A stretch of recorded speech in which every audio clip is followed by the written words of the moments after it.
terminons ce matin notre mini-série de l'été, cette nouvelle production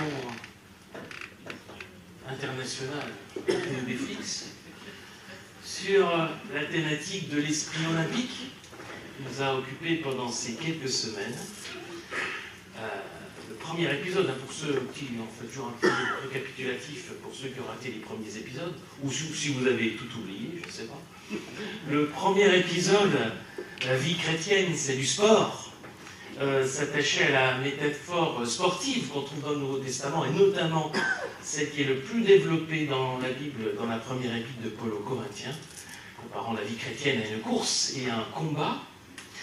Le deuxième épisode, plus vite, plus haut, plus fort, s'arrêtait sur cette devise qui est la devise olympique, qui pouvait être perçue comme une métaphore possible de la vie chrétienne, dans la recherche de l'excellence, le dépassement de soi, mais sans se mettre en compétition avec les autres.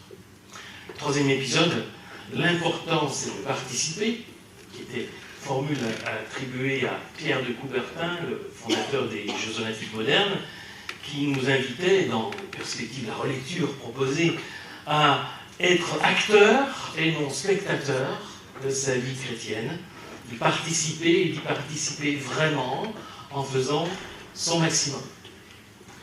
Et voici donc le quatrième et dernier épisode qui s'intitule « Esprit en mouvement ». Pourquoi cet épisode s'intitule-t-il « Esprit en mouvement » ? Est-ce que quelqu'un a une idée ?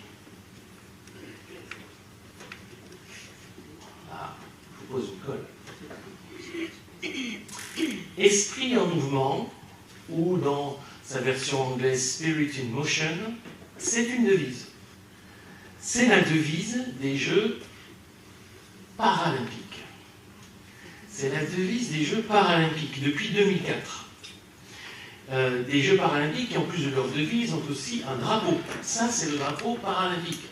Je vous y prépare parce que les Jeux olympiques ont commencé maintenant, donc on peut se projeter déjà sur les Jeux paralympiques qui arriveront dans quelques semaines. Vous voyez, dans le drapeau olympique avec ses 5 anneaux, ils sont remplacés par ces 3 symboles qu'on appelle des agitos, venant du latin agito, qui signifie je bouge.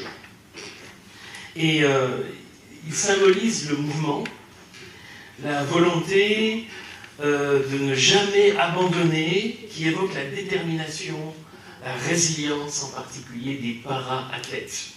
Je ne sais pas si vous avez déjà vu des épreuves paralympiques, mais c'est impressionnant. À l'origine, la première devise des Jeux paralympiques, c'était « l'esprit, le corps et l'âme ». Oh, tiens, ça me rappelle quelque chose. Ben oui, bien sûr, formule un peu assez biblique en réalité, qui faisait référence à la première devise olympique, plus vite, plus haut, plus fort, qui, je vous le rappelle, était à l'origine une invention d'un prêtre dominicain. Et la devise première a donc changé en 2003, et puis la première fois en 2004 aux Jeux Olympiques d'Athènes, esprit en mouvement, qui est directement associé à ces symboles, à ces agitos qu'on a sur ce drapeau.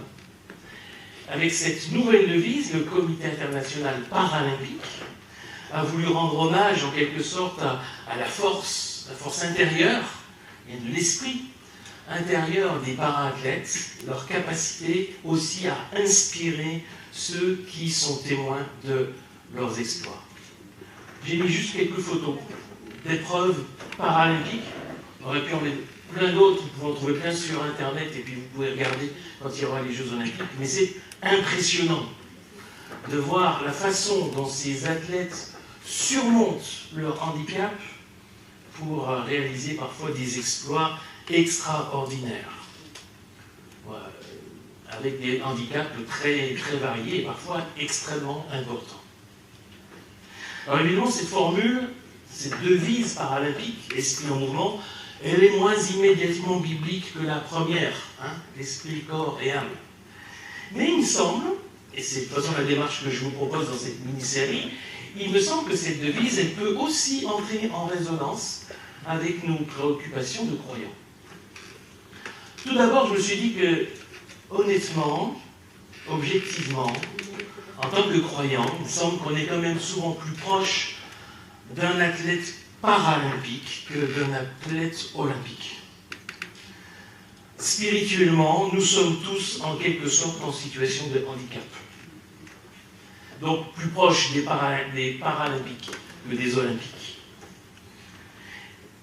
D'autre part, cette formule « esprit en mouvement », elle peut résonner de deux façons complémentaires pour nous. Dans la perspective biblique, le mot « esprit », il peut avoir au moins un double sens. Si c'est « esprit » avec un « e » minuscule, on pense à l'esprit humain, à cette part intérieure et immatérielle que nous avons tous. Si on parle de l'esprit avec un « e » majuscule, on pense alors à l'Esprit de Dieu, au Saint-Esprit qui vient habiter le croyant. Et il me semble que ce double sens n'est pas inintéressant pour nous. Et que, appliqué à la formule paralympique, elle nous dit quelque chose de notre vie chrétienne. Esprit, E majuscule et E minuscule, en mouvement. Je propose de revenir sur ces quelques éléments pour développer quelque peu ce parallèle proposé. Tout d'abord, en disant, en reconnaissant que d'une manière ou d'une autre, nous sommes tous et toutes en situation de handicap. Dans les Jeux paralympiques, tous les athlètes ne concourent pas en même temps. Parce que les handicaps sont tous différents. Si vous prenez le sport roi, la discipline reine des Jeux paralympiques, c'est l'athlétisme, comme dans les Jeux olympiques d'ailleurs, c'est un petit peu le sport premier. Et bien en fait, il y a plusieurs catégories de handicap. En fonction du handicap dont souffrent les différents para-athlètes. Que ce soit un handicap visuel, ou mental, ou moteur cérébral, ou une amputation ou équivalent à des membres supérieurs ou à des membres inférieurs. Il y a même une graduation dans les différents handicaps, par exemple, qui va de la déficience visuelle jusqu'à la cécité. Et donc, les athlètes vont concourir en fonction de leur handicap. C'est-à-dire qu'il est impossible de mettre les para-athlètes en compétition directe. Vous n'allez pas faire courir dans la même course un athlète qui est aveugle, un autre qui est amputé d'un bras et un troisième qui est en fauteuil roulant. Et non, ils ne vont pas faire la même course. On ne peut pas les comparer. Mais chaque course, dans chacune des catégories, va pouvoir susciter l'admiration. En voyant la façon dont ces athlètes vont surmonter leur handicap, en réalisant parfois des exploits exceptionnels. J'ai déjà eu l'occasion dans cette mini-série de l'été d'évoquer le danger de la mise en compétition, de la comparaison dans la vie chrétienne. Et il me semble que sous l'angle de la métaphore olympique, c'est encore plus éclairant. Nous sommes tous en situation de handicap spirituel à cause du péché, mais nos handicaps sont différents. Ce qui empêche toute démarche de comparaison les uns avec les autres. Il y a quelque chose qu'on a tous en commun. C'est d'être des para-athlètes spirituels. Nous avons une source commune à nos handicaps. C'est ce que la Bible appelle le péché. Le péché qui est cette réalité universelle qui touche toute l'humanité. Comme le dit l'apôtre Paul, en Romains 3, versets 22-23, il n'y a pas de différence entre les êtres humains. Tous ont péché et sont privés de la présence glorieuse de Dieu. Le péché, dans la Bible, c'est tout ce qui nous éloigne de Dieu. Et ça, c'est une réalité universelle. C'est cette réalité mystérieuse, spirituelle, mais mystérieuse, qu'il y a en chaque être humain. Il y a en nous un élan qui a tendance à nous éloigner de Dieu. Ça, c'est le péché. Ça, c'est notre handicap. La source plutôt de nos handicaps à tous. Et si on laisse libre cours à cet élan qui nous éloigne de Dieu, alors on peut tomber dans les pires des comportements qui seront néfastes pour les autres ou qui seront autodestructeurs. Ça, c'est ce à quoi peut nous conduire le péché. Et il y a pour tous les croyants pour tous les chrétiens, une lutte à mener contre le péché, c'est-à-dire contre cet élan qui nous éloigne de Dieu. Ça, c'est le lot de tous les chrétiens. Mais c'est une lutte qui s'incarne de façon différente selon les uns et selon les autres. Parce que s'il y a cette même source du péché, nos handicaps sont différents. Forgés par notre personnalité, notre expérience, ce que nous avons vécu dans la vie, les épreuves, les difficultés que nous avons pu rencontrer, l'environnement, les gens rencontrés, tout ça forge en nous un certain nombre de choses, de handicaps et de difficultés contre lesquelles il s'agit de lutter. Et à cause de cette diversité-là, nous sommes tous en situation de handicap, mais nos handicaps sont différents. Il serait donc absurde de vouloir se comparer les uns aux autres. Alors, on a quelque chose de commun, on est tous aux Jeux paralympiques de la foi. Ça, c'est ce qu'on a en commun. Mais on concourt tous dans des catégories différentes. Nous sommes tous différents. Vouloir se comparer les uns les autres dans notre vie chrétienne, c'est aussi absurde que de vouloir aligner dans une même course un para-athlète non-voyant et un autre en fauteuil. Il est absurde de se comparer les uns les autres, ou pire encore, évidemment, de se juger les uns les autres. Venons-en maintenant à cette fameuse devise paralympique, que je transcris ici, esprit dans les deux orthographes possibles, esprit en mouvement. La vie chrétienne, qu'est-ce que c'est? C'est d'abord laisser l'Esprit de Dieu nous mettre en mouvement. Mais c'est du coup aussi mettre notre esprit en mouvement, le tenir en éveil, utiliser notre discernement que le Seigneur a renouvelé en nous. Il y a un texte biblique qui peut assez bien exprimer cette idée, cette double dynamique, ce double sens du mot esprit, c'est Romains 12, verset 2, lorsque l'apôtre Paul dit « Ne vous conformez pas aux habitudes de ce monde, mais laissez Dieu vous transformer et vous donner une intelligence, un esprit, une intelligence nouvelle. Vous discernerez alors ce que Dieu veut, ce qui est bien, ce qui lui est agréable et ce qui est parfait. » Ici, il est question de transformation, mais qui nous transforme ici?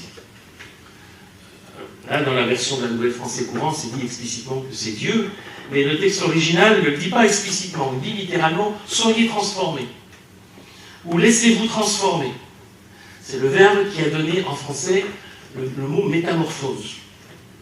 Laissez-vous métamorphoser. Mais on comprend bien, évidemment, et c'est pour ça que la version de la Nouvelle Français Courant a raison, on comprend bien que Dieu, c'est Dieu lui-même, par son Esprit Saint, qui opère cette transformation en nous. On ne se transforme pas tout seul. C'est Dieu qui nous transforme. C'est lui qui nous métamorphose. C'est lui qui nous change de l'intérieur et il nous métamorphose en renouvelant, donnant une vie nouvelle, un élan nouveau à notre esprit, à notre intelligence. L'esprit avec un grand E renouvelle notre esprit avec un petit e.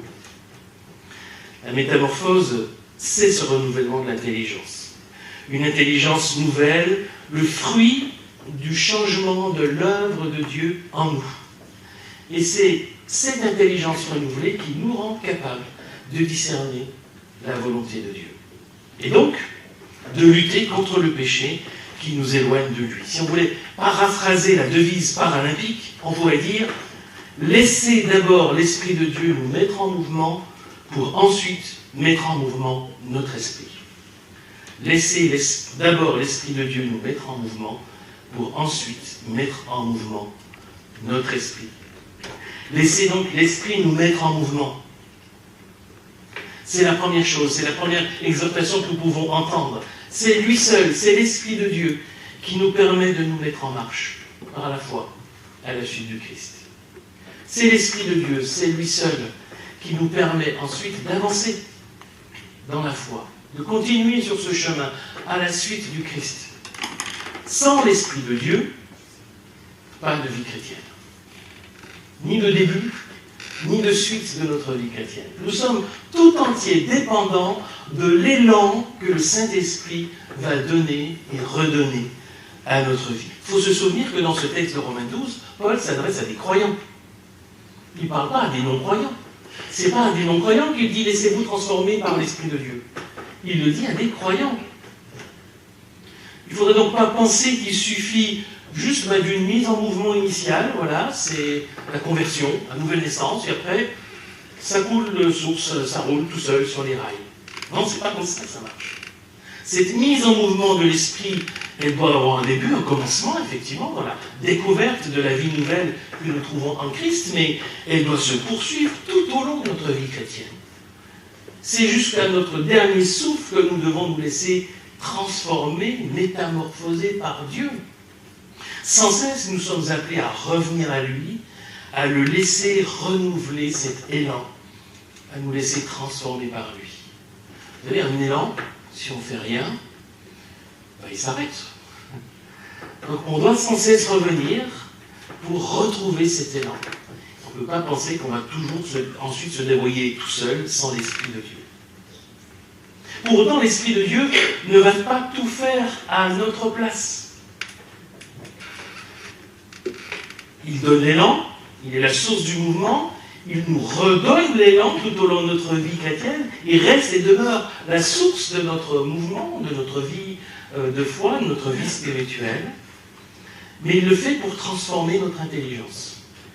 Et s'il transforme l'intelligence, c'est pour que nous utilisions notre intelligence.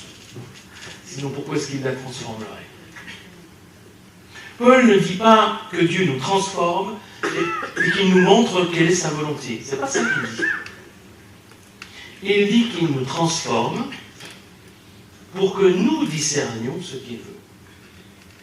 Il transforme notre esprit pour que par notre esprit nous sachions discerner quelle est la volonté de Dieu. Il donne l'élan initial et s'attend à ce que nous mettions alors en mouvement notre esprit renouvelé par lui. Même si, on le sait, je le redis, on a toujours besoin de revenir à lui et de retrouver un élan nouveau. Mais cet élan, alors c'est à nous de l'utiliser en mettant en œuvre l'esprit, notre esprit, avec un petit E, qui est renouvelé par lui. En jouant sur le double sens biblique du mot esprit, majuscule, minuscule, on pourrait dire qu'un chrétien épanoui est un chrétien rempli d'esprit, mais aussi plein d'esprit. Rempli d'esprit, c'est-à-dire l'Esprit Saint, mais plein d'esprit aussi dans l'usage de son esprit, de son intelligence renouvelée. Là, on peut jouer sur le mot esprit. En français, il y a plein d'expressions. Être plein d'esprit, quand on dit de quelqu'un qu'il est plein d'esprit, on dit qu'il est vif et intelligent. Quand on fait un trait d'esprit, c'est qu'on fait une remarque pleine d'humour.